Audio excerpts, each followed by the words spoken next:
Here are 10 tests to look for anterior pelvic tilt, and we're going to follow the look, move, feel protocol.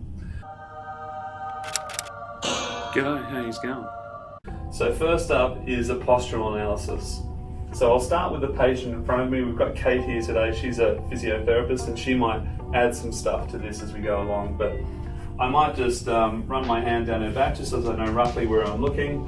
And I'll be looking usually on a patient who is disrobed to some degree. They'll be shirtless if it's a guy, or maybe just in a sports bra if it's a girl. And I'll just be looking to see how much of a lordosis I can see in their lower back.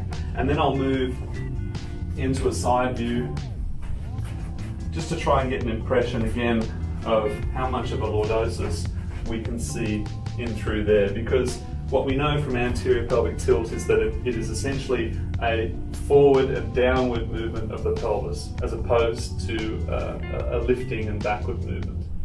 So then, Kate, I'll get you to keep your legs straight and try and bend forward and touch your toes. This is the second test, just a simple forward bend. It's very subjective, we're just trying to see how well she bends forward. You can come back up now. Somebody who's got a really anterior pelvic tilt may struggle to reach the bottom because they're being hoiked up by their tight erector spinae muscles. Kate, you do that very well. Well done. Okay, so now we'll get you to lie on your back with your head up this end. This is the straight leg raise.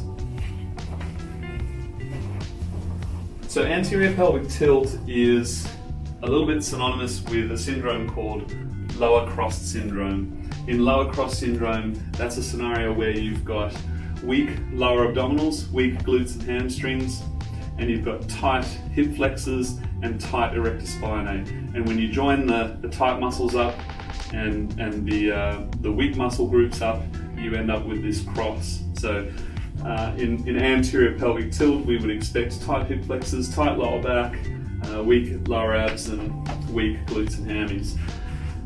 So it's kind of unusual in this day and age to find somebody who's in a desk job where their passive straight leg raise is as good as this one. It's very good, Kate. We're doing well here. So with sort of minimal effort, Kate gets up to 90 degrees, which is where we should all do that. And somebody with anterior pelvic tilt, by the book, would be able to achieve this. But what I'm suggesting is that you're unlikely to find somebody with as good a straight leg raise as this. So it's a subjective assessment, and we just want to take this into consideration. Once we've done the straight leg raise, the fourth test I think we're up to, we're going to do the pelvic tilt. So I'll ask the patient to bend the knees so that the feet are flat on the ground, and just so that you can see, I'll get you, maybe just rest your hands on top of your belly or something like that. I'm going to slide my hand underneath her lower back, and I'll ask Kate just to try and press your lower back against my hand, and then relax, and then press, and just keep doing that for me. What we're looking for here is just how well the patient can do that. If they struggle, again, they might be really in this tight anterior pelvic tilt position. How do you feel with this, Kate? Yeah, I mean, Kate's in a quite a labour-intensive role, so she gets a lot of movement and she does this very well. I mean, already at this stage, I'm thinking you're not really somebody who's I'll probably hypermobile and then tighten other areas. But we wouldn't really describe you as an anterior pelvic tilt sufferer, would we? Not today, anyway. Yeah. Not today. So sometimes when somebody's doing this, they might feel a stretch right down low in their back around here, around L4, L5, which is a good thing because it means they've been tight through there, and doing something like this is very decompressing for the lumbar spine, and it facilitates the imbibition of nutrient-rich fluid into the discs. They might feel a sweet pain, so that is a pain that is not so uncomfortable that they want to stop, but comfortable enough that they can tolerate it and understand that they'll be better by the end of doing this. So another subjective assessment to see how well they can press their back against the couch. Once they've done that, we'll do the Thomas test. So I need you, Kate, to slide down towards about here on my hand. That's probably too low. Come back up a bit. And then come over to this side. Okay, keep both your knees bent. The Thomas test is for, well, it's to assess the hip flexors. So I'm going to hold you here, Kate, there, and we're just going to drop the patient's leg off to the side. Now, if the knee comes to rest below the greater trochanter or the axis of the hip joint, we would describe the patient as not having tight or short hip flexors, okay? Or not short hip flexors. If it's tight, I'll push down here and I'll get a very abrupt end feel, but again on UK it's quite loose. Do you feel like you're tight through the hip flexors? If I do want to test with my knee higher, this one higher, then I'd probably be tighter, but yeah. Isn't this more Jenslin's though?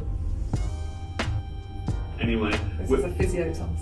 Okay, we're a little limited by genes here as well. Like, you're better off doing this on somebody who's wearing, you know, tights or loose fitting shorts. You know, do you feel like your genes are limiting? They're quite stretchy, but yeah. Okay. Probably would be easier. Okay, well let's do it the physio way. So you're okay holding there? Yeah. I mean, it's definitely higher here, isn't it? Do you feel tight through the hip flexors? Probably am a bit tight. And also we tend to look at if how the much hips pointing abduction, outwards, yeah. So am I cheating by taking it out Yeah. or rotating? Yeah, that's a good point. We can also add in some quad flex. Are you relaxed through here? Feel that one. Yeah, so this will tighten rec fem. It's funny, now if you relax your leg again and just let this drop down, yeah, we get more range out of you. Jenslin's test is where we really sort of hold you up and press to see if you feel pain in through the SI joints. So whether it's Jenslin's or Thomas test, we're still building an impression. And then I'd shift you to the other side and we do the other side, but we won't do that for now. So if you want to move back into the bench. Now we're going to do the reverse curl. So bring your knees perpendicular to the bench. Yeah, you can cross your ankles, keep them wide if you like. I'll usually ask the patient to put their hands by the side of their head or wherever they're not going to be cheating. And the objective here is to try and pull your knees towards your chest using your lower abdominals. Yep, and you might do, I don't know, 5 or so. And what we're looking for is how well they can do this movement. Kate does it very well. You can see her backside's being lifted off by the end, so she can actually use her lower abs. Now, some people, they think they're doing it, but they're cheating, aren't they? So can you demonstrate a bad one? Yeah, something like that. I mean, where they use momentum. But what about when you just move your legs like that? Have you had people who just do that? Well, for some people, that's all they can do because that's the limit of their stiffness or their strength. Because of the tightness the back's in the back. very, very stiff, it doesn't let go, or if they're very weak, if they're very weak. I usually say as long as they're actively moving knees towards their armpits, they're getting something right. Okay. Yeah. Well, I'd agree with that. They're activating lower abs, but it's not really cutting the mustard, is it? It's a while for some people to get there. Yeah. But we would say if that's all you can manage, it's probably on the weaker side. Yes. And only when you get to a level where you were just demonstrating do you really pass the test. Yeah. Yes. Unless there's something that's switching them off stiffness somewhere else that's preventing them from going. Good point. Okay, so you can relax your legs there. The next one we'll do is called the prone spring. So I'm going to get you to lie prone now. So I'll just feel for round about L4-5 because in an anterior pelvic tilt where they're kind of like this, I would expect predominantly there to be facet joint impaction around L5-S1, L4-5, possibly L3, L4, depending on the person in front of us. So I'll just try and locate that point. It's the valley here in the lower back, and I'll just sort of do some thumb point pressure in through there, just on the spinous processes. And Kate, do you feel any discomfort in your lower back? I've got quite a flexed L4-5 and then I go into lordosis above there, so I am stiff down there. So you're flexed at L4-5, but above that, you're more extended. Then I go into the lordosis, yeah. So sometimes you can get complex picture. So you reckon you'd have a bit more discomfort higher up around L3-4, L2-3? Well, no, I have the discomfort at L4-5 because it's stiff into flexion, so it actually wants to go into I see. some more extension.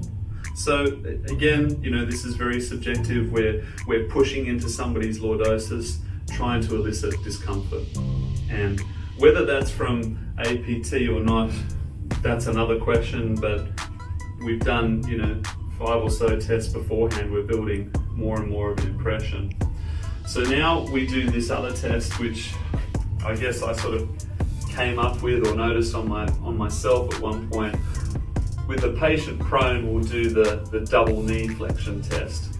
Okay, so you just relax your legs there, Kate, and I'm going to push your knees into flexion and at the end range. Now, how are you with this? What do you feel? Yeah, so that's where I feel my bottom lifting up the beard because I probably am tight through the front there. So you feel like your pelvis is lifting up yeah, because you're tight in the hip flexors. Is that what you're saying? Sometimes people, I know on me in the past when somebody's done this, I've felt back pain. And often on patients, I'll do it one leg and I'll go, yeah, I can feel pain on the left around about L5, S1, or I'll do this and, you know, sometimes I'll feel it on the left when I do the right. You feel it closing down the one side, don't you? Yeah, and, you know, you can modify that test by doing both legs or single leg. And yeah, if it elicits pain or some sort of movement here, you have to take that on board.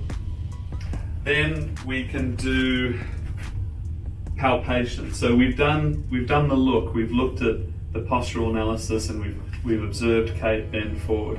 We've done all these tests where we've moved the tissues, and now we want to feel.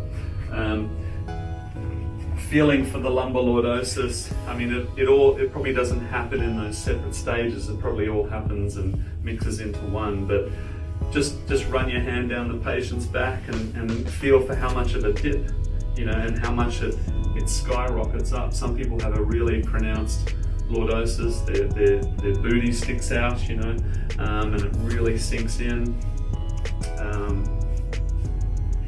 And finally, we can do sacral rocking. This is the 10th test I would do, where we contact the sacrum and you just sort of do a rocking motion from superior to inferior, applying not too much compressive pressure, but enough to sort of create a traction. You're effectively using the sacrum as a lever to unbend the spine, to bend the patient out of the lordosis.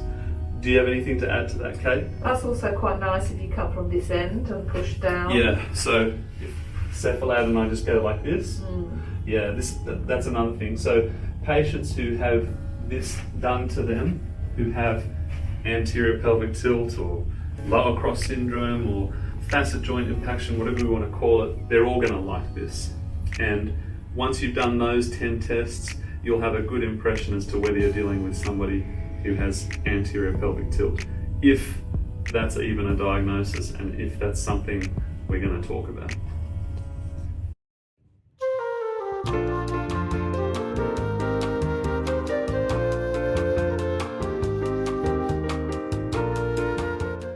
Thanks for watching. Please subscribe to my YouTube channel. Yeah, thanks mate. Good on you.